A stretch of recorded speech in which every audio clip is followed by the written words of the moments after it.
Le nouveau président de la délégation régionale de la Fondation de France est l'invité d'Alsace 20, Marc Debras. Bonjour.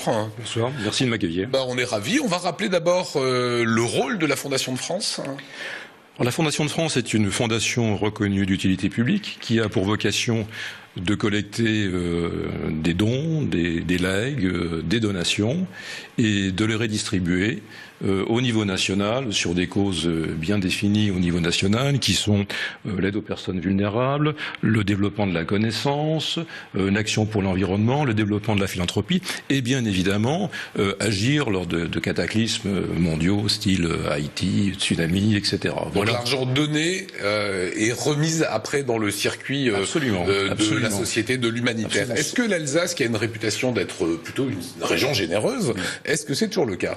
Alors c'est toujours le cas. Je ne peux pas vous dévoiler les résultats d'une enquête qui est encore sous embargo, mais qui indiquera de façon très précise que l'Alsace, bien que très petite région, soit effectivement l'une des meilleures régions donatrices de France. On est même un peu meilleur que tous les autres, quoi. Oui, oui. Voilà, c'est quand même dévoilé. Il faut le dire. Est-ce qu'il y a justement un profil type chez les donneurs ?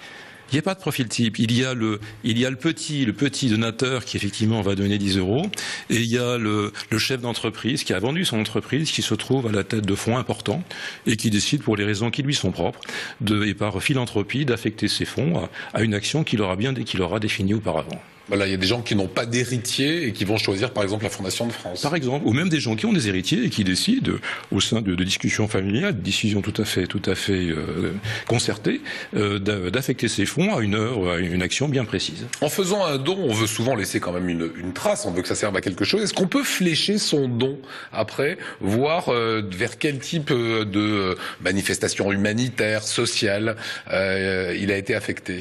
Alors absolument. Il faut savoir aussi que la Fondation de France a notamment pour mission d'héberger d'autres fondations. Donc, par exemple, je veux faire une fondation.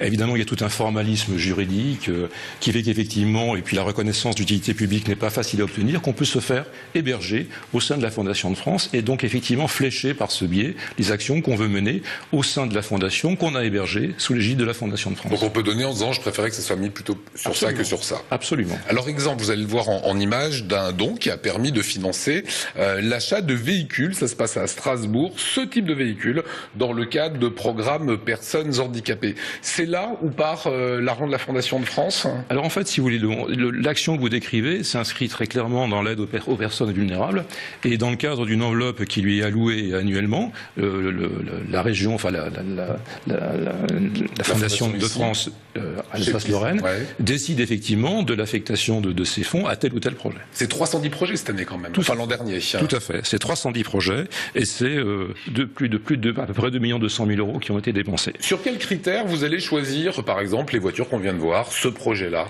Alors, c'est pas nous qui choisissons les voitures, bien évidemment. Simplement, si vous voulez, il y a un jury, un pré-jury, puis ensuite un deuxième jury qui valide le projet, qui examine le plan d'investissement et qui, sur la base de critères de qualité, va décider ou non l'attribution de la subvention. D'accord, ça se passe aussi simplement que ça. Absolument. Dernier point, des fondations, il y en a même beaucoup. Est-ce qu'il y a une guerre des fondations?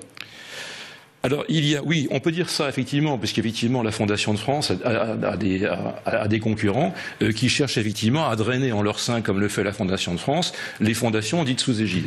Bon, simplement la Fondation de France est effectivement la fondation qui héberge le plus grand nombre d'autres fondations. On héberge 744 autres fondations. D'accord, et voilà, elle est aussi sérieuse évidemment que les autres, mais les autres sont sérieuses aussi. Bien sûr. Donc on fait un peu de prosélytisme, on va voir en disant venez plutôt chez nous. Il y a des legs importants, hein, il y a plusieurs millions d'euros parfois. Il y a des legs très importants, mais je crois que la Fondation de France bénéficie d'une image de marque qui est inégalable. On aime bien les chiffres. Est-ce que vous avez en mémoire un leg qui a été très très conséquent? Oui, il y en a. J'ai assisté à Nantes la semaine dernière à une réunion de donateurs. J'ai plus les chiffres en mémoire parce que bien qu'étant un homme de chiffres, je n'ai pas la mémoire des chiffres. On était sur du million d'euros? Oui, ah oui. Sur des dizaines? Ah oui, ah oui. Ah ouais? Oui.